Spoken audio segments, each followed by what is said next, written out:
भारत सरकार ने मत्स्य पालन और जलीय कृषि उत्पादकता को बढ़ाने के लिए वर्ष 2020 के दौरान प्रधानमंत्री मत्स्य संपदा योजना की शुरुआत की, जिससे मछुआरों तथा मत्स्य कृषकों की आय को दुगनी की जा सके। मत्स्य विभाग अंडमान और निकोबार प्रशासन ने समुद्री मत्स्य पालन, जलीय कृषि, कटाई के बाद की सुविधाओं, मछली और मत्स्य उत्पादों के विपणन और निर्यात के विकास के लिए लाभार्थी उन्मुख गतिविधियों के तहत 27 घटकों की शुरुआत की। इस योजना ने अंडमान निकोबार द्वीप समूह के कई मछुआरों और मत्स्य कृषकों के जीवन को बदल दिया और विविध गतिविधियों के माध्यम से आय का नियमित स्रोत प्राप्त करने का मार्ग प्रशस्त किया। इन द्वीपों में इस योजना की प्रमुख उपलब्धियों में मीठे पानी की फिन फिश हैचरी, जलीय कृषि तालाब, मछली परिवहन सुविधा की खरीद, मछली बेचने की दुकानों का विकास शामिल है।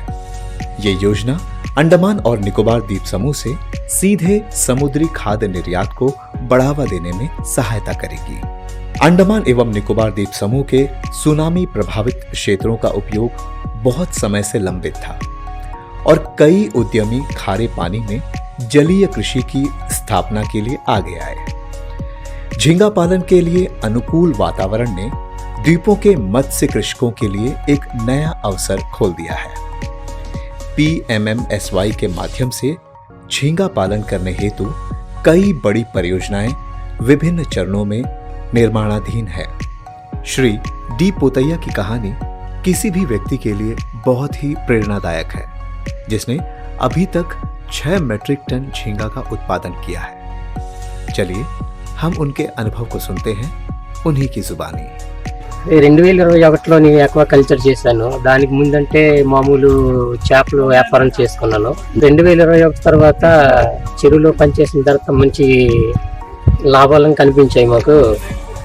అదే విధంగా పార్ట్నర్ ముందు పనిచేశారు, అతను తప్పుకున్నారు, సొంతంగా నేనే చేస్తాను ఇప్పుడు। తర్వాత వెనకతల చెరువు కూడా 3 ఎకరాల నుంచి చేసాము, పర్వాలేదు బాగానే ఉంది। ఈ ప్రధానమంత్రి మత్స్య సంపద యోజన నుండి మంచి క్రీమ్ దొరికింది, లాభాలు కూడా బాగానే ఉన్నాయి। ఇప్పుడు ఏంటంటే మనకి ఫీడ్కి చాలా ఇబ్బంది అయిపోతుంది। సరే కల్చర్ చేసిన తర్వాత ఇక్కడ స్టాఫ్లు 3 పనిచేస్తున్నారు। తర్వాత అలాగే మనకి మొత్తం పంట అయ్యేసరికి 4 మాసాలు పడుతుంది। కిలో మనం ఇక్కడ 450 లేదా 500 లేదా అమ్ముకుంటున్నాం మేము, పర్లేదు బాగానే। ప్రతిదీ ఊరి నుండి రప్పించవలసి పడుతుంది మొత్తం ఆంధ్ర నుండి, అంటే మేత అయినా సీడ్ అయినా మెడిసిన్ అయినా ప్రతిదీ। कोल्ड चेन इंफ्रास्ट्रक्चर का विकास मछली संरक्षण, प्रसंस्करण और निर्यात के महत्वपूर्ण क्षेत्रों में से एक है। द्वीपों में निर्यात शुरू करने में सबसे बड़ी चुनौती पकड़ी हुई मछलियों का संरक्षण और प्रसंस्करण के लिए अपर्याप्त सुविधा है।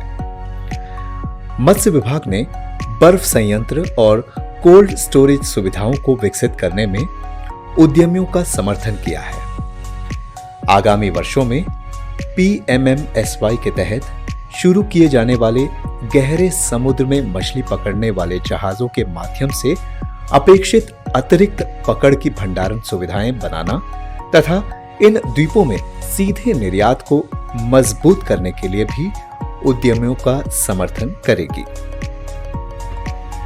हम लोग DSN आइसलैंड में काम करते हैं। हम लोग 10 जन स्टाफ है और ये हम लोग जो आइस प्रोडक्ट करते हैं फिशरीज डिपार्टमेंट से प्लस प्रधानमंत्री मत्स्य संपदा योजना से हम लोग को सब्सिडी मिला है, जिसका वजह से हम लोग यहाँ में आइस प्रोडक्शन करते हैं। प्लस आपका ये आइस जंगली घाट, चौलधारी, फिर तुष्णाबाद, राइटमो, सोलवे, पानी घाट, दिग्नाबाद, ये सब जगह फिशरमैन लोग आके आइस लेके जाते हैं। हम लोग यहाँ से जेट्टी लेके जाते हैं, वहाँ जाके हम लोग डिलीवरी करते हैं।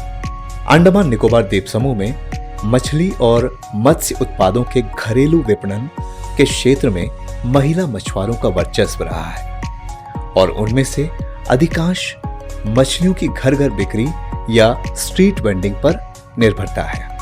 श्रीमती वाई दिल्लेश्वरी के सोच के तहत फिश वेंडिंग के लिए आधुनिक सुविधा जिसमें refrigerator display cabinet, cutting area, freezer और एक सभ्य फ्रंट ऑफिस को बनाना एक बहुत ही अभिनव विचार है। इस बिक्री केंद्र ने स्वच्छता और ग्राहकों की संतुष्टि सुनिश्चित करने के लिए समुद्री खाद्य उत्पादों को पैक करने और बेचने के तरीके पर एक उदाहरण पेश किया है। उसने ये सुविधा वर्ष 2021 के दौरान बनाई है और ये अंडमान एवं निकोबार द्वीप समूह में ताजी मछली और अन्य समुद्री खाद्य उत्पादों के लिए सबसे अच्छे स्थलों में से एक है। इस तरह की कई परियोजनाएं भी निर्माण के विजन चरण में है और उम्मीद है इस साल के अंत तक इन द्वीपों में और 10 इकाइयां आ जाएंगी। আমার নাম মাধবী বিশ্বাস, আমি সোলদারি নিবাসী। প্রধানমন্ত্রী মৎস্য উৎসব থেকে আমাদের মাছের চাষ হচ্ছে। এই একটা আমাদের ঝিল আছে, ওই একটা আছে পুকুরে, আর সামনে আর একটা আছে। এতে আমরা মাছ চাষ করে বিক্রি করছি, আর মাঝে মাঝে বিক্রি করছি আর ছাড়তেছি। কিছু কিছু বড় হয়েছে, কিছু কিছু ছোট আছে। এ থেকে বিক্রি করে করে আমাদের ইনকাম। నా పేరు హేమావతి. ప్రధానమంత్రి మత్స్య సంపద యోజన. మేము ఆటో తీసుకున్నాము. దానికి చేపలు అమ్మడానికి మరియు అన్నికి యూస్ అవుతాం. దీనివల్ల మాకు బెనిఫిట్ అయింది. దాన్ని బట్టి మీకు కృతజ్ఞతలు తెలియజేస్తున్నాం. ఈ సీర్ ఆటో తీసుకున్నాము. మేము చేపలు అమ్మడానికి వేరే వేరే దగ్గర చేపలు ఇవ్వడానికి ఉపయోగిస్తున్నాం. దీనివల్ల మాకు వచ్చిన మాకు ఆదాయం వస్తుంది. దాన్ని బట్టి మీకు కృతజ్ఞతలు. हम तो प्रधानमंत्री मत्स्य संपदा योजना से गाड़ी कम लिया है। हम तो अभी ये गाड़ी लेके कम से कम 2 साल के ऊपर हो रहा है। ये 2 साल से हम बहुत कुछ फायदा उठाया। आइस बॉक्स में मच्छी डाल के बस्ती बस्ती में जाके मच्छी बिक्री करके अच्छे से फायदा उठा रहा है। और एक बात है, मेन बात जो है, तो अभी लॉकडाउन के टाइम में तो ये गाड़ी मेरे को बहुत फायदा दिया। PMMSY के तहत मत्स्य पालन और जलीय कृषि के विकास के लिए भारत सरकार द्वारा 138 करोड़ रुपए का प्रावधान किया जा रहा है। हम आप सभी से आग्रह करते हैं कि इस सुविधा का लाभ उठाएं और अंडमान निकोबार द्वीपों में नील क्रांति का हिस्सा बने। धन्यवाद।